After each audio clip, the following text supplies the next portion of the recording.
Okay, good morning, everyone. My name is Sue, and on behalf of the Pamunkey Regional Library, welcome to today's program, Landscape Design, what you need to know to make your surroundings the best they can be. This is the second in a series of programs developed in a partnership between the library and the Goochland Powhatan Master Gardeners Association. Before we begin the presentation, I would like to review a few guidelines so we can all enjoy and participate. First, this program will be recorded for future use by the library, so please keep your webcam off if you do not wish to be recorded. Please keep your microphones off. The chat feature will be available, so please send us your questions. They will be addressed at the end of the program. We have two co-hosts today. First is Rachel Watman, who is a volunteer at the Goochland Powhatan Master Gardeners Association. Rachel, you want to wave? Okay. Today's presenter, Jean Cauble, grew up in Richmond and attended Virginia Tech, earning a degree in garment and interior design. After graduation, Jean lived in Germany, worked as a buyer, raised a daughter, and opened an interior design business. Upon retirement, she received Master Gardener certification and has taken horticultural classes at Reynolds Community College. Okay, let's get started. Here is Landscape Design by Jean Cauble. Hello, everybody. Let me share my screen with you.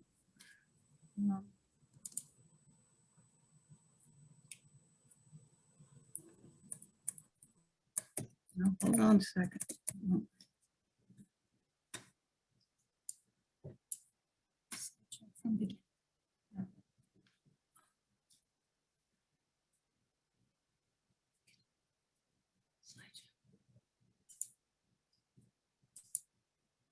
Okay. All right. I hope you like what you see on the screen. I think this is a beautiful example of good landscape design, and hopefully we'll all get there. Okay, so what is landscape design? It is basically putting together plant material, trees, shrubs, flowers, along with hardscapes and other structures to create a harmonious, beautiful, and sustainable environment. And that environment. Jean, yeah. This is Rachel. I'm sorry, I do not see your screen. All right, hold on.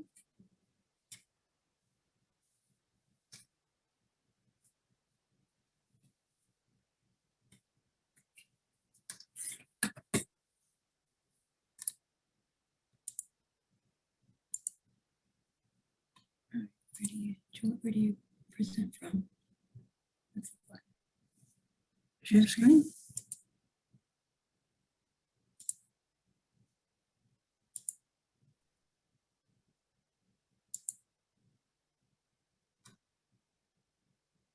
Thank you, Jean. Yeah, you got it now? If you hit escape, it'll go out to the bigger picture. Okay. Perfect.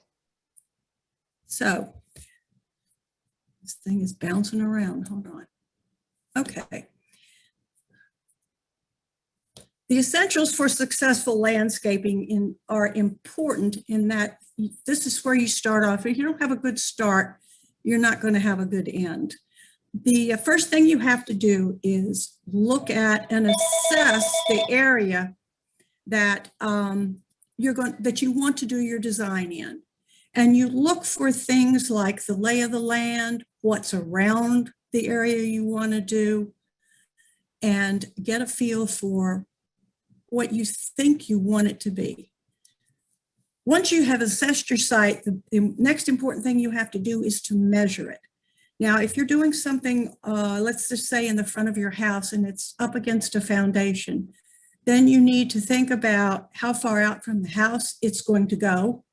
And also, do you want to extend it beyond the end of the house, or do you want to stop it at the end of the house?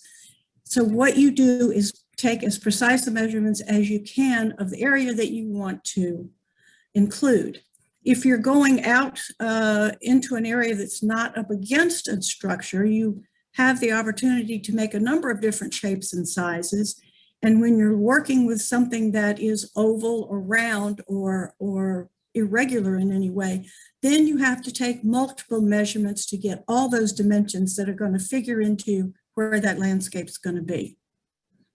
Then the next thing you to do is define your goals. What do you want from this? Is this just going to be plants in front of a building?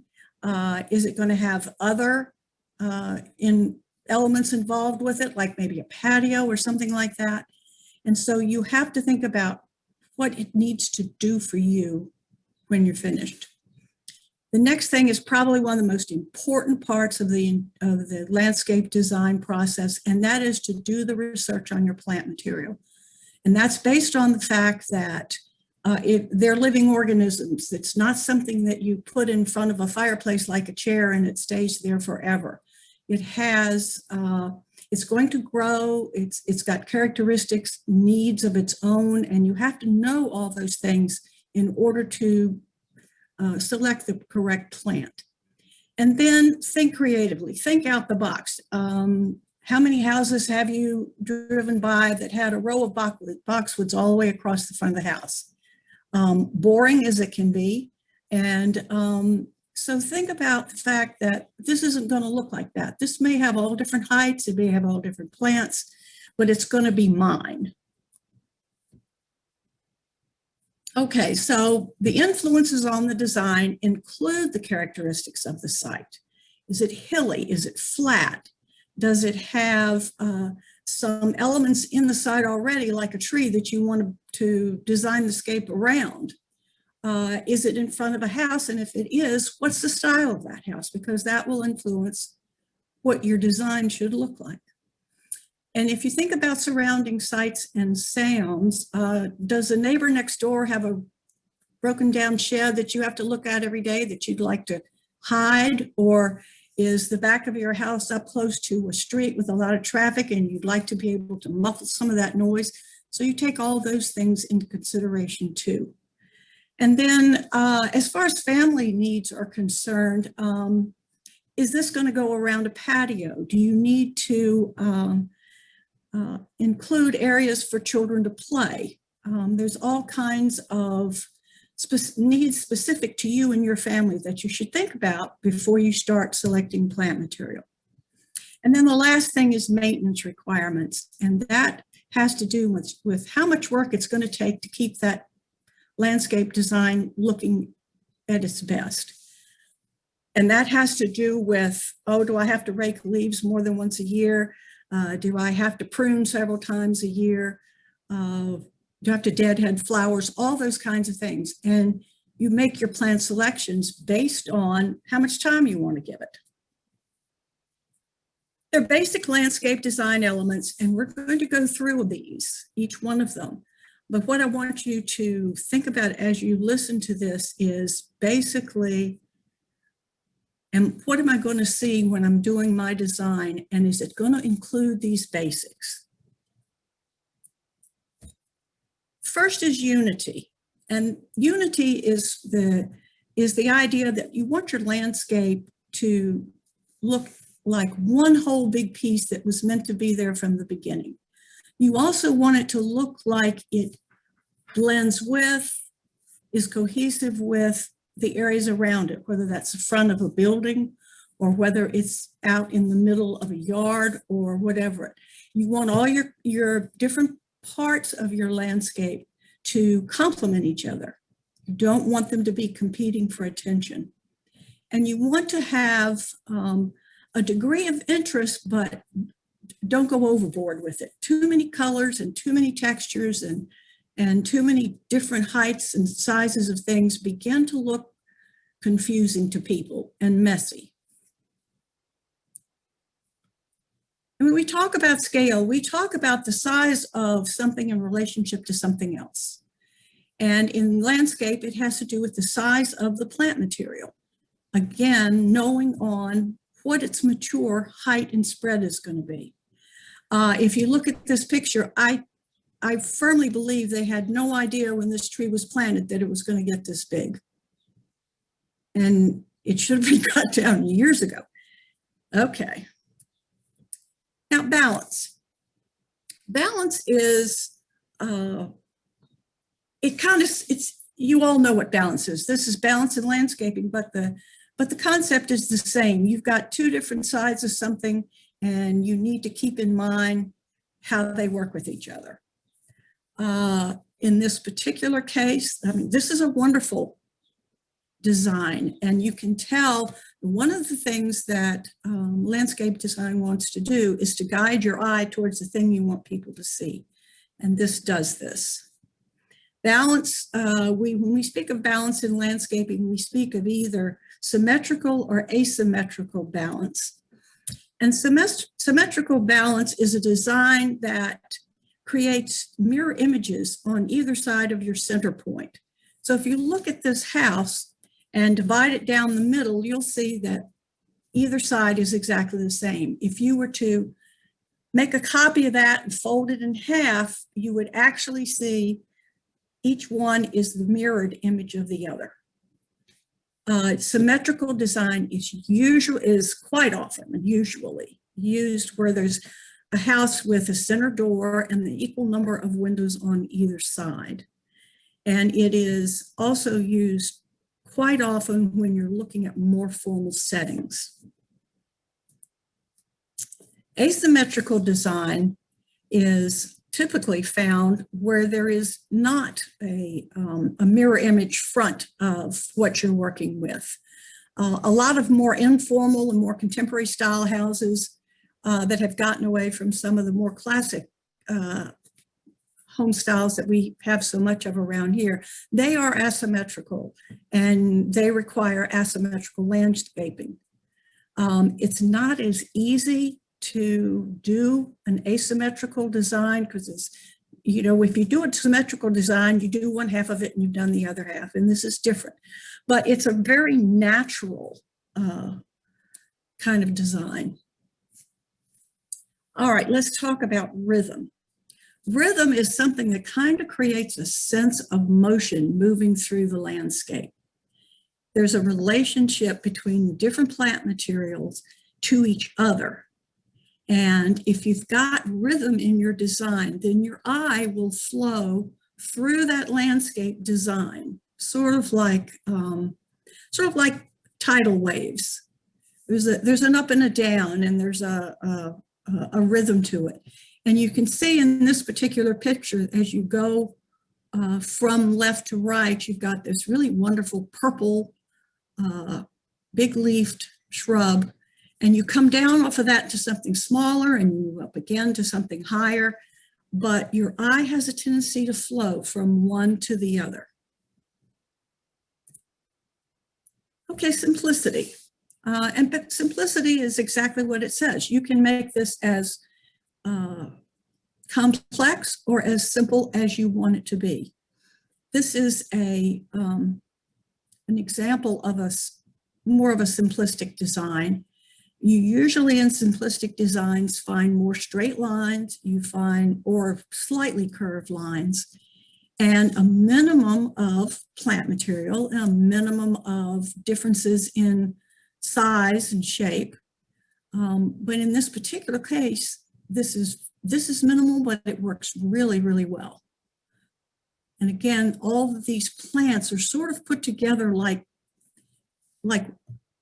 one big piece instead of little pieces of a part. Focal points.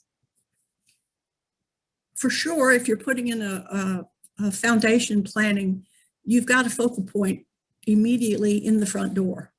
And so foundation landscape plans usually have the front door as the center of attraction.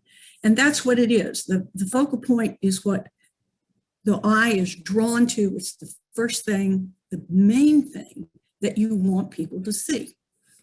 In this particular design, you've got these two trees. I'm not much on twos of things, but they have framed that front door.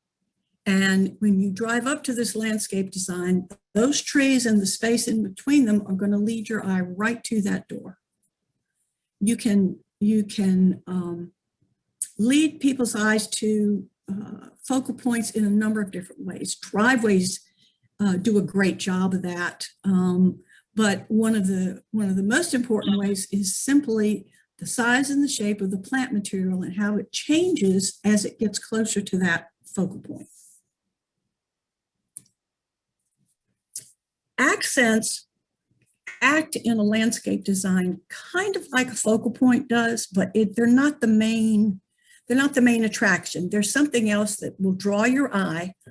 And a lot of times, particularly when you're looking at foundation designs, they will be close to the focal point to help drive your eye towards that focal point. And these accents can be pretty much anything. In this particular case, it's this really beautiful conifer with this wonderful blue color, which is fabulous with the colors of the house behind it. But it can be that tree. It can be flowers, colors of certain flowers. It can be shrubbery with certain different varieties of leaf color. It can even be things like a group of rocks, small boulders and things in a design. So there's a number of ways to have an accent. You don't have to have an accent, but if you've got something that is different and exciting and you want to make it stand out, that's what your accent does. Repetition refers to, again, a continuity or a flow within your landscape design. And what it involves there is either using one thing multiple times or multiple items bunched together to make a big statement. So plant material that you want to use as an accent should be more of a specimen type of thing. It should have so much interest by itself. But that's the kind of thing that you want to do. Let's say you have a very long area that you want to cover. You want to use multiples along the way, along that long stretch of landscape planning that will continue to draw your eye further in. Now, this first one is what you would figure if somebody said to you repetition. It's about as repetitive as it can get, but it serves its purpose in that it's guiding you right through that narrow space towards those tables and into that seating area. On the right, you have something that is much more natural and informal. But again, if you look at the design, and it's a long one, you see three of the same tree. You see ferns from one end to the other. And in the front, you see those beds of, I don't know whether that's lambsy or that's something with a white flower, but anyway, it is repeated. And what happens there is, even with the repetition, you've drawn your eye along it, but boom, right there in the center is a focal point. And this is a great design also. Harmony refers to making everything look wonderful, and it looks like all those plants are best buddies and they all belong there together. And you create that harmony when you think about the individual attributes of these plants and consider how they're going to be side by side. Now, in this particular landscape planning, which I also think is wonderful, you have a lot of different elements in there. In the front, you've got that very small kind of a thread leaf type conifer. And as you head towards the back, you've got that big, lush looking purple shrub. And in between, in between are colors that repeat that purple. There are colors that blend well with that purple. There are colors that contrast beautifully with that purple. There are all kinds of leaf shapes, all kinds of heights. And when you look at it as one thing instead of picking out individual items. You know, form is the easy part. Form just refers to the shapes of things. And in the plant world, there's certain shapes that you always see. And knowing that when you do your research on your plant material, you're going to find these certain shapes, and then you know what you're going to be looking at.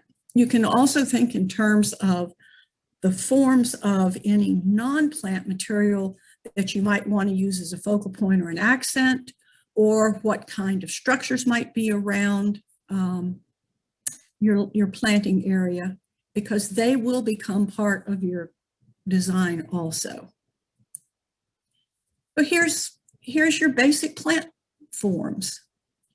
And again, when you look at a tree and you do your research, it's going to tell you if it's columnar, if it's vase shaped, if it's irregular.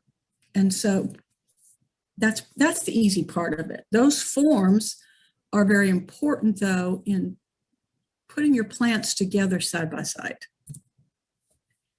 Texture is another thing that most people don't think about when they think about landscape design, but it's very important. It really can make the difference between something that's kind of blah and something that's pretty wonderful.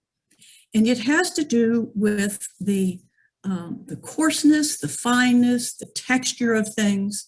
It can be, if, for instance, let's say you have a river birch in your design and you've got that wonderful bark that adds texture to your design. This particular piece that you can see is an umbrella pine, and it just has that swirl of leaves that come out at the very end of each branch.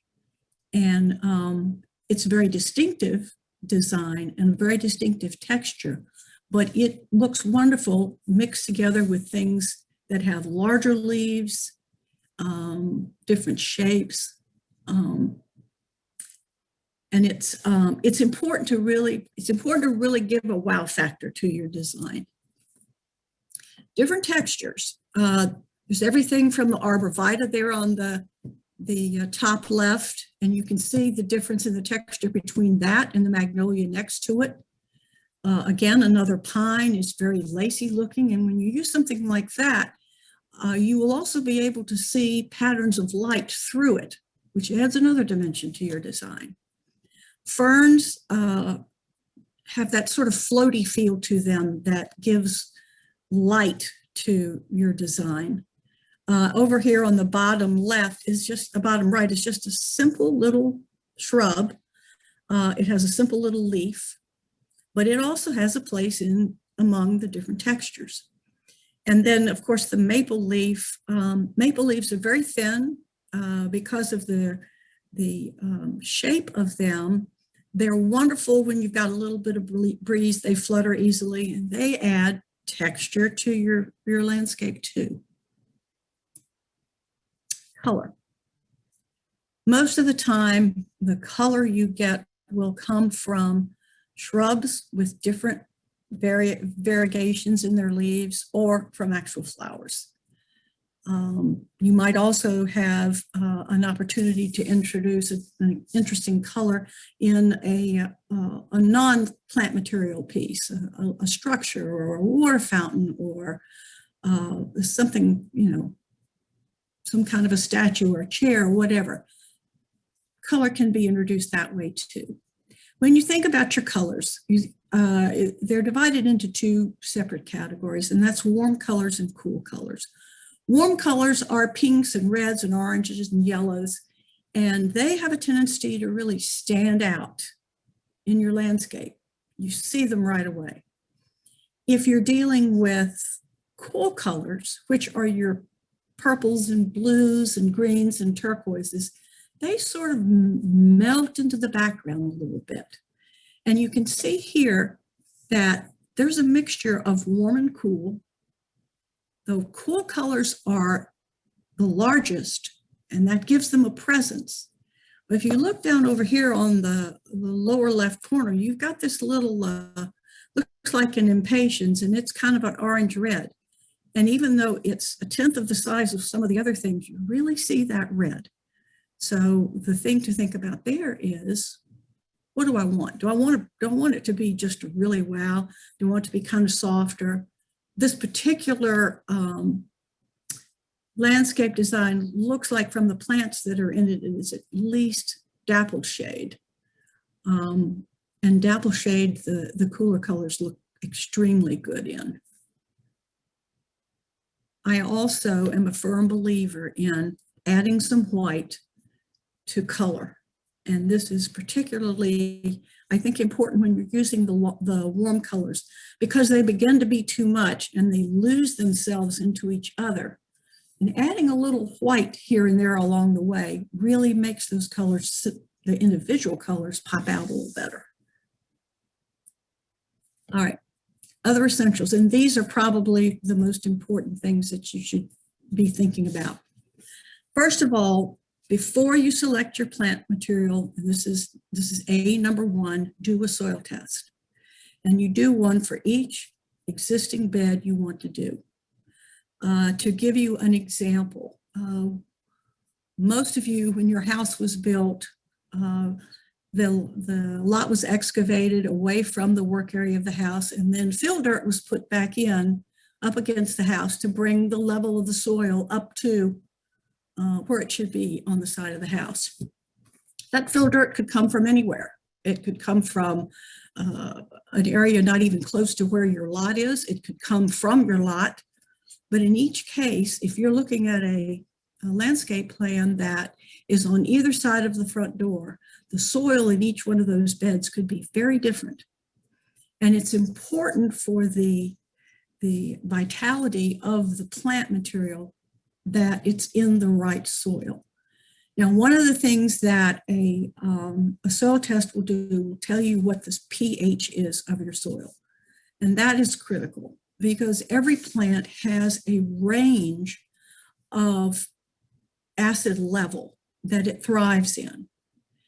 When you look at your scales of acidity versus the more basic soils, there's 14 different levels.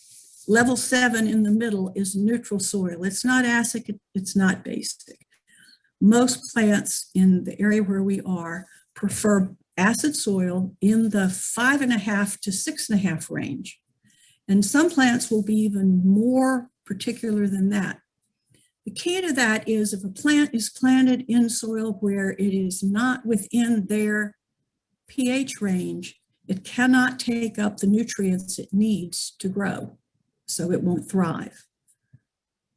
And you don't want to spend all this time and effort on a landscape design and then your plants start to die off. So your soil test is critical. It also gives you a level of nutrients that are in your soil so that if you're very low on something or very high on something, you can amend that soil to bring it closer to what's going to be a better habitation for the plants. The next thing you do is you draw your plan out. Now, on that, you want to get a ruler and you want to draw everything to the same scale. In landscape design, because you're doing a large area, you want to use a 1/8 to 1 foot scale. And what that means is you look at your ruler and you see where 1/8 of an inch is, and what that will mean is in your landscape plan, that represents 1 foot of space. So if, for instance, you want to plant a shrub that's going to have a width of 3 feet at maturity, that's 3/8 of an inch on your drawing. And that's how you put that together. When you draw the plan, again, depending upon what the mature size of the plant is going to be, allow for spacing between the plants, which means that when you first start your design, there's going to be a lot of space in between things, but they will grow together. You also want to allow for space for any other something you want to put in there later on, like a statue or a fountain or something like that. Allow space for it. And if you want people to be able to move around it, allow for walking space around it. Be aware of any, when we talked about it at the beginning, we talked about assessing the site. And particularly in this area that we live in, you're rarely going to find a totally flat site unless it's an area where it was made flat to put grass in or whatever. So you're going to have high and low spaces, and so you're going to have drainage. The water automatically wants to go to the lowest level. Depending upon how large that drainage area is, there will be a big difference in the amount of water in the soil from that top of that little teeny drainage area down into it. And so you need to know where that is, because there are also water requirements to most plants. Some will be happy where it's got a lot of, the soil is very moist, others will not. Then what you need to do is, again, with your research, when you do your plant research, you need to know the nutrient requirements and the pH. You need to know what kind of light exposure it needs. Is it a full shade or a full sun, or is it somewhere in between? If it's a full sun plant, it needs 6 hours of sun a day. If it's full shade, it doesn't want any sun at all. But many plants are those in-between plants that can take some sun and take some shade. And then the orientation becomes very important. Is it going to get morning sun, which is very soft sun, or is it going to get afternoon sun, which is much harsher and brighter in the summer? Some plants that say part sun, part shade could even take some afternoon sun, many won't. So you need to know what direction is the most influential on that landscape area that you're working on. Water requirements, again, if you're working in an area that has the tendency to get dry, you have to think about plants that will be happy in that environment. And what that comes down to is your planting area should be full of plants that have the same similar needs. The other thing you want to consider is each plant's maintenance needs. And what that means is you've got to decide how much time you're willing to spend keeping that landscape design looking its best.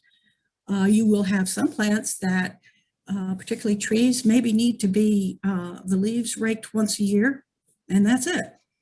When you have conifers, they almost need absolutely no maintenance. However, you may have others that have a tendency to send branches spreading off in a weird place that need pruning during the year. When you're dealing with flowers, you may have flowers that need deadheading all during the summer in order to stay blooming. So what you should do is think about, on a weekly or monthly basis or whatever works for you, how much time am I going to have to spend on this, and am I happy with that, or do I want to go in another direction? Once you begin your plant selection, start with your big plants first. If you're putting in trees, they go in first. After that, you start going down in size, and maybe you're doing some understory type trees that are smaller, like dogwoods, or others that are like 9-bark, things that don't get more than maybe 10 feet or so tall, but will work well under a larger tree. Then from there, you go down to your shrubbery material. And then from there, you go down to flowers and ground covers. And they would be the last things that you would add to your design. Okay. If drought tolerance is a concern, you use plants that need less water, and definitely use regular mulching and use ground covers to minimize the water loss with where those plants are going to be.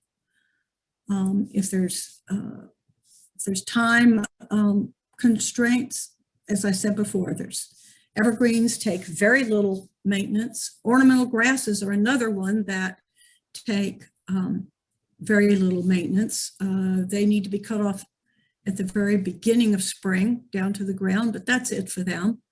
They're also a plant that adds an entirely different texture to what your other plants are going to look like, and they work wonderfully in a lot of different landscape designs. If you are,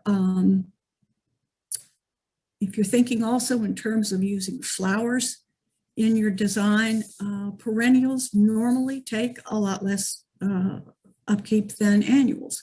Annuals, of course, have to be pulled out every year, but a lot of annuals really do need deadheading to continue to bloom. The other thing is also pretty important. You may see a plant that you really, really like, and it's kind of, it's something that you want to include in your design. But one of the things you'll find out when you do your plant research is this has a tendency to spread. And it can, and a lot of times it will say so, can become invasive. These are plants that are invasive in a number of different ways. Some spread from the actual crown of the plant. They send out shoots called rhizomes that run along underneath the ground and then pop up in a place away from the mother plant, and a whole new plant grows. And then they may shoot out a little further and another plant pops up and another plant grows. One plant in particular that I know most people have that does that is Nandina. And all of a sudden you planted one Nandina and you've got a forest of Nandina, and they are growing underneath the ground and popping up in other places. And then secondly, some plants have very heavy seed production. And so they're going to be dropping seeds every year, and plants are going to be popping up everywhere. Two plants that are really a problem in that area are crepe myrtles. You will find crepe myrtles popping up all underneath your other crepe myrtles, and depending on the wind, way away from your crepe myrtles. But along about spring, they start showing up everywhere.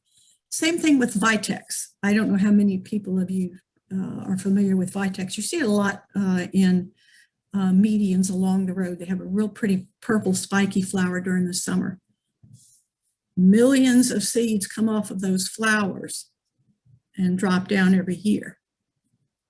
And depending upon how easily germinated all those seeds are, you may find yourself with dozens and dozens of new plants underneath your original. Crepe myrtles are fairly high germination rate. Vitex is extremely high germination rate. So that's another thing to think about. And then also think about your design all year round. It's very easy to put plants in there that are beautiful in the spring. You've got flowering trees, you've got flowering shrubs, everything is beautiful. And then once those spring flowers die away, you've got green. And so think about things that will bloom. If color is your thing, think about things that will bloom all year long, basically. And so you make your plant selections based on the fact that you want to have something showing color, spring, summer, and fall. Now, in addition, think about your space for the winter. Most landscapes you see around are nothing but brown sticks all winter long. But you can keep that from being the case. Using conifers and evergreens will give you a green coverage during the winter. There are some plants that will actually bloom basically during the winter. You have witch hazel that has been blooming now for 2 or 3 weeks already. Things like, what do you call those things? Hellebores. Hellebores bloom starting in January. They're not a very bright flower, but they will add interest. Your evergreens may have berries that are there all winter. Winter berry in particular is very interesting because it's lost its leaves, but it's covered in red berries. So keeping all those things in mind too, when the winter comes, you'll have something interesting to look at. And again, I talked about mixing perennials and annuals together. Many perennials, even though some of them have very vivid colors, they come up on flower spikes, and they're small flowers that go all along the spike. And they're quite pretty, but they are, a mass of them can become a little bit boring. So what I like to do is mix a few annuals in with the perennials, because most of the annuals have larger flowers and they pop out more, and they will add an extra element to your design. And then use mulches to discourage weed growth, and that's even in your flowers. Just try to keep everything mulched so that from a not only from an appearance standpoint, but from a maintenance standpoint, you're not constantly pulling weeds. Okay, let's look at some pictures. This is a perfect example of somebody who didn't know how big that plant was going to get when it was planted. And I'm sure it was a couple of feet tall at that point, and now they've basically hidden a whole extension of the house. So that's a good way to see you got to think about that. Plus, it's nothing but a long row of the same bush. Those are everybody's favorite boxwoods, but they just look like green meatballs, one after the other. This one I think is a very nice design. It has taken care of a number of design basics and elements, and it has turned out very well. Its focal point is readily visible. There's that fire pit with the chairs around it. There's a great accent piece behind it in that small tree. That's an understory tree. People's eyes have been led to that focal point also by the walkway and by the curves in this form of the grassy area. The plantings, there's that wonderful Russian sage that's got that blue-purple color, and it's offset with the yellow. And there's yellow also in the plantings and yellow leaves in the shrubbery behind. It just does a lot of things. A great boulder there, that's another accent. But your eyes drawn to that focal point, which is the fire pit. The design also works very well with its surroundings in that it blends right into those trees behind it. That's an example of a good design. Texture in the form of the grasses and the flowers. This is an example of symmetrical design. And I'm not in favor of those big trees sitting there so close to the front of the house. However, it does make my point, and that is you have a house with 2 windows on each side of a center door, and everything about that design is symmetrical. You can cut that design down through the middle of the front door, and it will mirror each other on the other side. And it's attractive. This one, I think, is a horror story myself. It's gone really against most of what we've just learned is important in design. There is no continuity. There's no flow. There's no unity.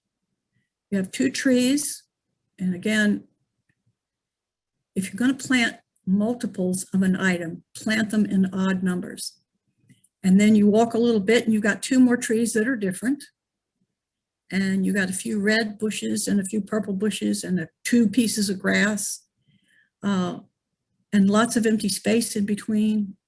And that's not even the front door. The front door is over there on the right side of the house. I hope they didn't spend a lot of money on this design. This is another one that missed the boat. Again, long lines of the same plant, sheared off. There's your meatballs again. Beautiful open space along the side of that wall that could have had something wonderful there.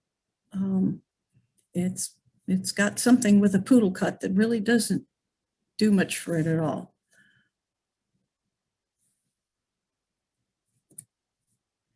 This, on the other hand, is wonderful. Again, repetition takes you all the way down the length of that design. There's a difference in texture. There's a difference in, there's some dark, kind of a purple, something back there, looks like croton maybe. But this also takes advantage of the fact that when you're in dappled light, which is what this is, and what hostas and hydrangeas really love, perfect design way to go is white and green. And you really don't need anything else. That's a very inviting design. This is another symmetrical design, symmetrical house design, symmetrical landscape design. The same things on both sides of the front door. Again, it's a pretty formal looking house, and it's a pretty formal looking design. But symmetrical design does not have to be formal. It can be a mirror image without the, with a little more openness than what these plants have. This one obviously is, since the guy's out there working, this is just in production. But you can tell from what's there that it's going to be terrible. And again, you're going to have a long line of meatballs all the same height and a little bit of grass. And I have no idea what is down in that bed in the front. It looks like it might be Liriope, but there is absolutely nothing interesting here to show. A big chance was missed by not putting something tall there where you see those coins go around the corner of by the front door. And again, on the other side of the window, more coins and another area that could take something tall and interesting. So this is a don't do this. This is one of my favorite slides. Immediately you see the focal point. Behind it right away, you see the accent piece, which is the wisteria vine. You've got all kinds of texture in there. I think those are some kind of cedars maybe. You've got a maple tree over here on the left-hand side. You've got what looks like maybe some elephant ear type plants, some grasses. The colors range from blue-green to almost white. And there's no flowers, but there doesn't need to be. There's a little bit of a dark purple in there. That's a wonderful design. Okay. This has been brought to you by the Goochland Powhatan Master Gardeners Association. If you feel like you want to become a master gardener, it's a lot of fun. And the Master Gardener Association is part of the Virginia Cooperative Extension. We are all volunteers that work for the Virginia Cooperative Extension. So if anybody's got questions, I'll do with them what I can.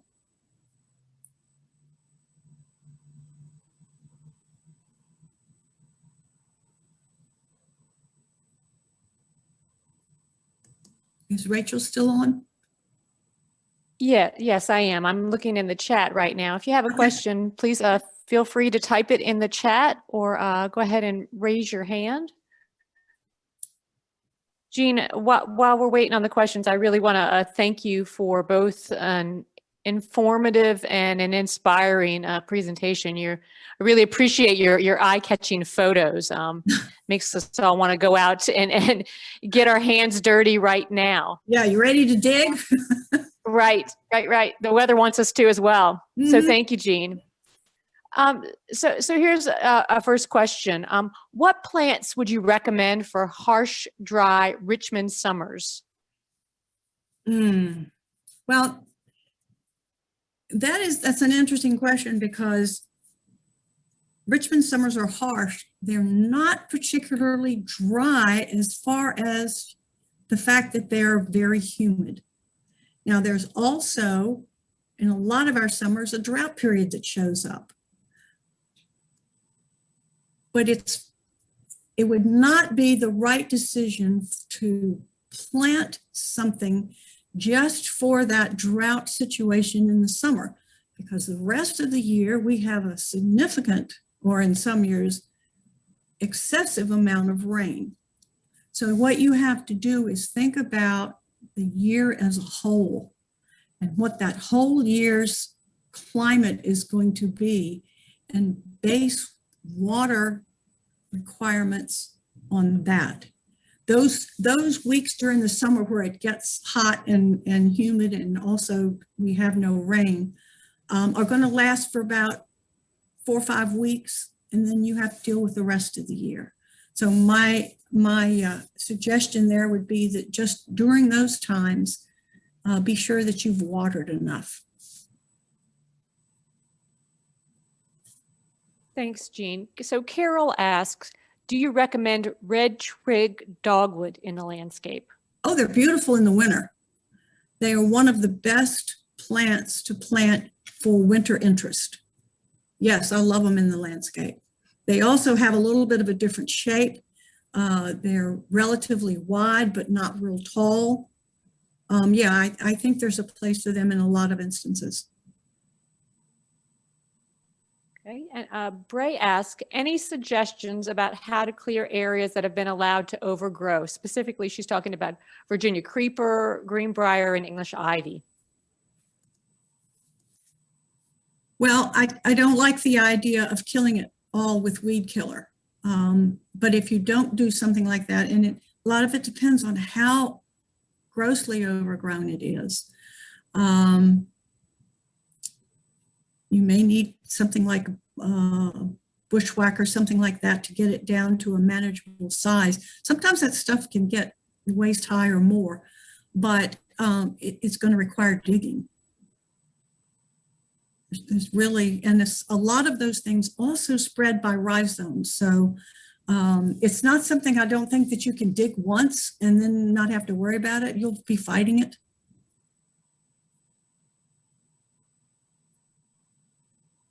Getting a lot of thank yous, Jean, and a lot of positive feedback on your presentation. Again, if anyone has a question, please feel free to raise your hand or to type it into the chat. While we're waiting, also, Jean, could you tell a little bit about, I know that you said hydrangeas appreciate the dappled sunlight. Is there a particular hydrangea that does well in our zone? Well, the interesting thing about hydrangeas is that within the last 5 or 10 years, there have been so many different cultivars, it's amazing. And one of the things that breeders have been working on is making them more sun,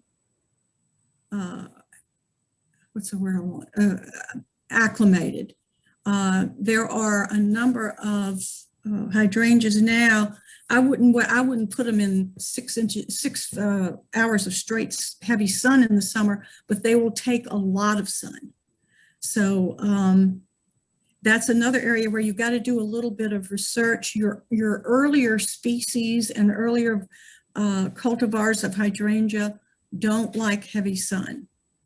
They don't want to be in very dark shade, but dapple sun or very early morning sun they can handle. As far as the rest of our climate, they're fine for. Great, thank you. Rebecca Crow had suggested endless summer for hydrangeas. Yeah, that's a fairly new one. Yeah. Mm-hmm. And you can also look at recently, again, I say recently, within the last several years, there's been an explosion of what's called panicle hydrangeas. Mm-hmm. And that is, and instead of having your large round mop head flower, it has a long, kind of conical shaped flower. Like if you're familiar with oak leaf hydrangeas, that's a panicle style of hydrangea.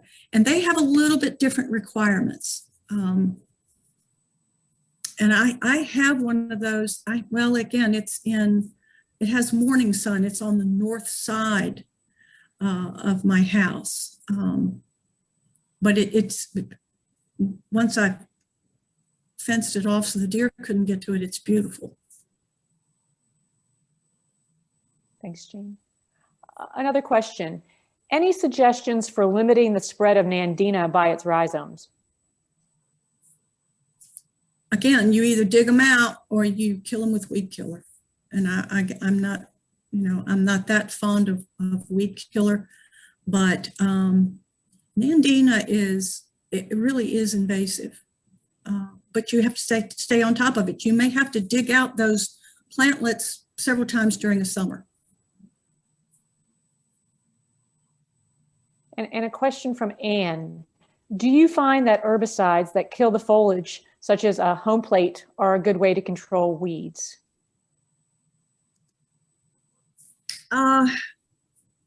Yes. The one thing I will tell you about weeds, well, several things I'll tell you. One is I absolutely hate them, and I fight them continuously. I have also found that you can use a weed killer on weeds for a while. After a while, it becomes immune to that weed killer. And if that weed killer won't kill it anymore, but you may be able to go to another weed killer that has a different formulation, and you can start your weed killing again. The important thing about killing weeds with weed killer is to be sure you do it on a windless day so that you don't have drift that kills the other things around it. Thanks, Jean. I think we have just a few more minutes. If there's any more questions, if anyone wants to type them in the chat. While we're waiting to see about questions, I'd like to take a minute just to go over a couple of things, if you don't mind, Jean and Rachel. Well, Jean, of course, from the Pamunkey Library, we want to thank you so much for your informative session and for taking the time to put it together and be with us today. We appreciate all your expertise. And Rachel, thank you very much for being our co-host and for fielding questions. And also, I made some notes as you were going along, Jean, and I just wanted to mention to everyone that if you wanted to view this again, or if you know someone that couldn't join us today, this program will be accessible from the library website. You can select virtual programs for adults, or you can click on the link from our homepage at the YouTube channel. And also, don't forget that the library has a lot of great resources for gardeners, both in its branches and in its digital library. There is one other thing, if that's okay, that I will say. And that is, I know this is a lot of information that most people aren't familiar with. There's some takeaways that I think will help you if I sort of emphasize them. That is those pages that have to do with your prep before you start planning, and then your consideration of what you want the site to do. And once you get started on plant selection, just keep in mind those basics of design and just refer to them a little bit so that you can answer the questions in your mind.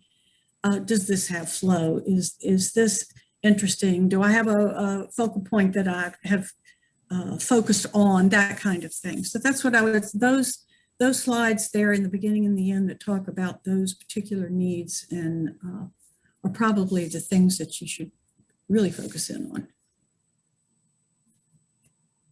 And Sue, on behalf of the Goochland Powhatan Master Gardeners, we want to thank you for this partnership with the library, this opportunity to speak, to bring the Master Gardeners' expertise to the community. It's a really creative partnership and collaboration, and we're most grateful.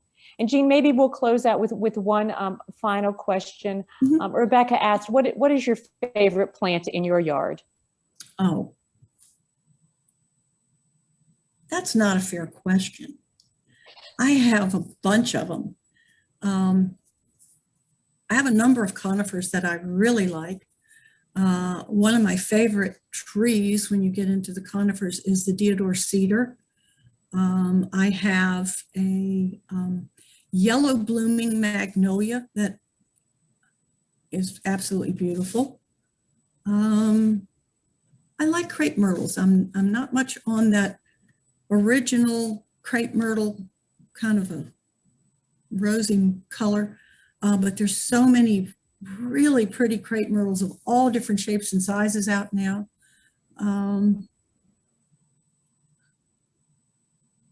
I have a variegated leaf bougainvillea that I keep on the patio all summer that I love. I could go on and on. Thank you, Jean. We did have one more question if you have one more minute. Mhm. Someone asked a particular type of mulch that you would recommend. She's familiar with wood, but she's also seen things about using rubber mulch or pine tags. Odd that you should ask. I also have another PowerPoint on mulch. There are pros and cons to all the different kinds. The one thing that you don't get with rubber mulch that you do get with your hardwood mulch is that rubber mulch does not break down like hardwood mulch. Hardwood mulch breaks down and becomes soil, and it becomes composted, loose, wonderful soil. And over the years, as you add more soil, you have underneath more and more really wonderful soil. So my preference is the hardwood mulch. Pine bark mulch can be pretty good also. Pine bark mulch has a tendency in a hard rain to float away. Some people use small pebbles, rocks for mulch. That's good also. But again, the weeds grow up pretty quickly in that. Hardwood mulch also has the extra added benefit of cooling down the soil temperature during the summer that you don't find with rubber mulch or with landscape pebbles, that kind of thing. I prefer personally the brown dyed mulch, but that's just personal preference. Some people use black, some people use it natural. I've seen people use red. Anyway.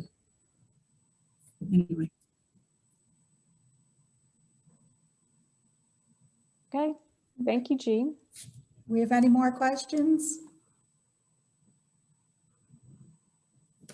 Okay, well, I wanted to close by thanking our participants also for joining us today. And I want to remind you that we will have another program in our series called Vegetable Garden Planning and Planting. And it will be held on Saturday, April 10th at 11 a.m. and registration is open now. So thank you all for joining us today. See you on April 10th.